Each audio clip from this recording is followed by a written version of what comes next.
पिया, दिल से हमें ना भुलाना हमार पिया।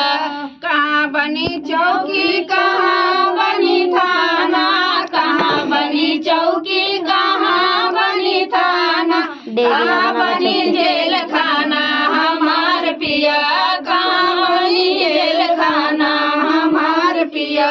दिल से हमें ना भुलाना हमार पिया, दिल से हमें ना भुलाना हमार पिया। बस्ती में चौकी गोरखपुर में थाना, बस्ती में चौकी गोरखपुर में थाना हमार पिया।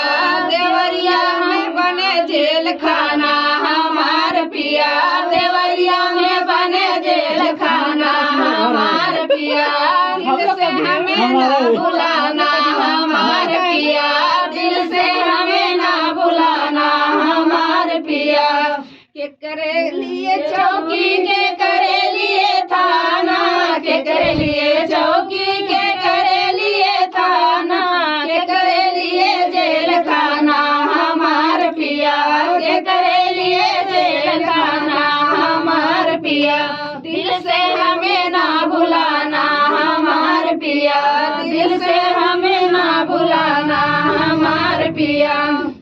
चोरवन के चौकी बदमाशन के थाना, चोरवन के चौकी बदमाशन के थाना, गुंडा के जेल खाना हमार पिया, गुंडन के जेल खाना हमार पिया।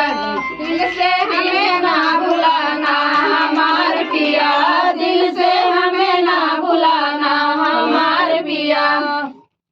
तो फ्रेंड कैसा लगा कमेंट